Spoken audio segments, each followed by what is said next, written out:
Hello viewers, welcome to my channel. எல்லாம் எப்படி இருக்கீங்க? நல்லா இருக்கீங்களா? இன்றைக்கி நம்ம இறால் பிரியாணி எப்படி செய்யலான்னு பார்க்கலாம். வாங்க வீடியோக்குள்ளே போகலாம். இன்றைக்கி நம்ம குக்கரில் தான் இறால் பிரியாணி செய்ய போகிறோம். குக்கரில் 2 ஸ்பூன் நெய் சேர்த்துக்கிறேன்.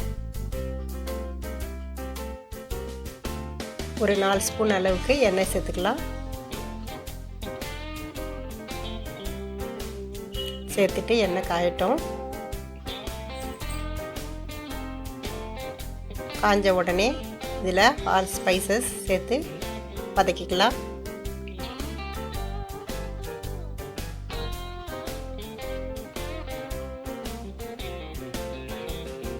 பொரிஞ்ச உடனே ஒரு 3 வெங்காயம் நீல வாக்கில் கட் பண்ணி வச்சுருக்கேன், அதை சேர்த்து வதக்கிக்கலாம். பிரியாணிக்கு கொஞ்சம் கோல்டன் ப்ரௌன் கலரில் நல்லா வதங்கணும், அப்போ தான் நல்லாயிருக்கும் பிரியாணி. ஒரு 2 பச்சை மிளகாய் நீல வாக்கில் கட் பண்ணி வச்சுருக்கேன், அதையும் சேர்த்து வதக்கிக்கலாம். வெங்காயம் நல்லா ப்ரௌன் கலரில் வதங்கியாச்சு.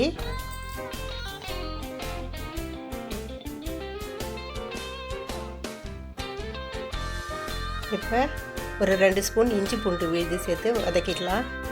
இதனுடைய பச்சை வாசனை போகிற வரைக்கும் வதக்கிக்கலாம்.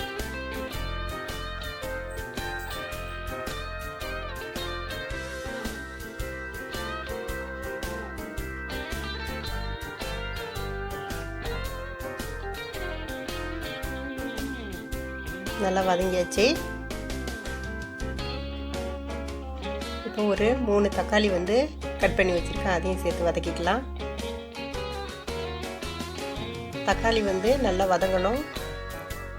சீக்கிரம் வதங்கிறதுக்காக நான் இப்போ ஒரு ஸ்பூன் உப்பு சேர்த்துக்கிறேன். இது கூட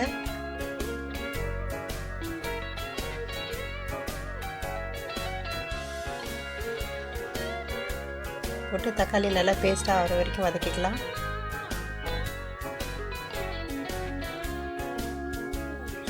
தக்காளி நல்லா வதங்கியாச்சு. இப்போ நான் ஒரு 1/2 கப்பு தயிர் வச்சுருக்கேன், அதையும் சேர்த்துக்கிறேன்.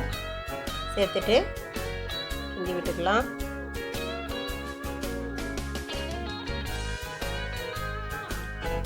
இப்போ ஒரு ஸ்பூன் தனியாத்தூள் சேர்த்துக்கிறேன். ஒரு 2 ஸ்பூன் ரெட் சில்லி பவுடர் சேர்த்துக்கலாம். அப்புறம் ஒரு 1/2 ஸ்பூன் பிரியாணி மசாலா சேர்த்து வதக்கிக்கலாம்.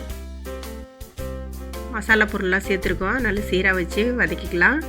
இப்போ நான் ஒரு 1/2 கிலோ மீடியம் சைஸ் இறால் சுத்தம் பண்ணி வச்சுருக்கேன், அதையும் அதை கூட சேர்த்து இது கூட நல்லா வதக்கிக்கலாம்.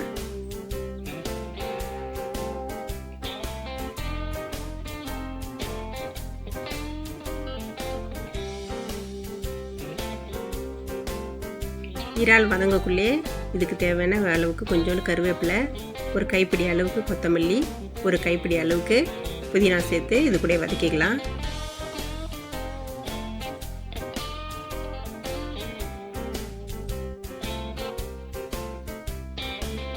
இறால் இந்த மசாலா கூட நல்லா வதங்கியாச்சு.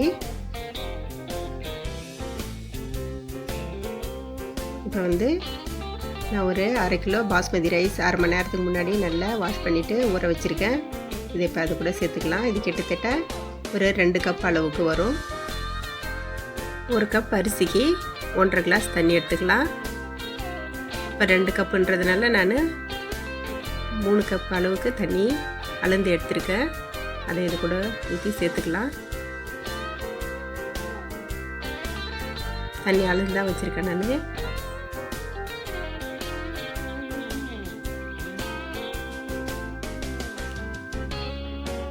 தண்ணி சேர்த்துக்கலாம். சேர்த்துட்டு லைட்டாக கிளறி விட்டுக்கலாம். அரிசி உடைச்சிரும், அதனால் லைட்டாக கிளறி விட்டுக்கலாம்.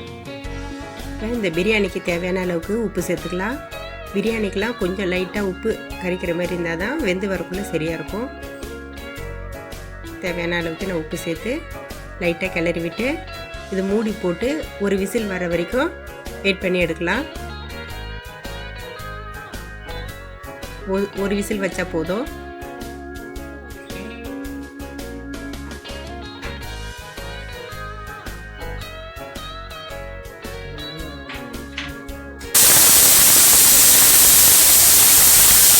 இப்போ கேஸ் ஆஃப் பண்ணிக்கலாம்.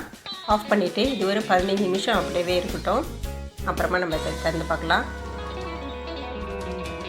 15 நிமிஷம் ஆயிடுச்சு. கேஸ் ரிலீஸ் ஆயிடுச்சு. நம்ம இப்போ குக்கரை திறந்து பார்க்கலாம்.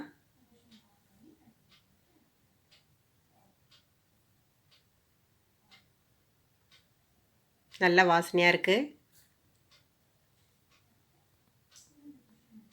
இப்போ ஒரு கரண்டி எடுத்து சுற்றி நம்ம அப்படியே லைட்டாக எடுத்து விட்டுக்கலாம்.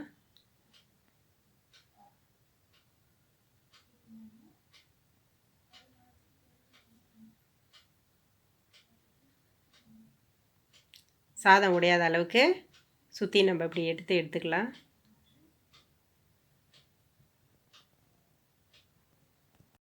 அவ்வளோதான், நம்ம இறால் பிரியாணி ரெடி ஆயிடுச்சு. இந்த இறால் பிரியாணி ரெசிபி உங்களுக்கு பிடிச்சிருந்ததுன்னா நம்ம சேனலுக்கு சப்ஸ்கிரைப் பண்ணுங்கள். பக்கத்தில் உள்ள பெல் பட்டனையும் கிளிக் பண்ணி ஆல் பட்டனையும் கிளிக் பண்ணுங்கள். தேங்க்யூ ஃபார் வாட்சிங்.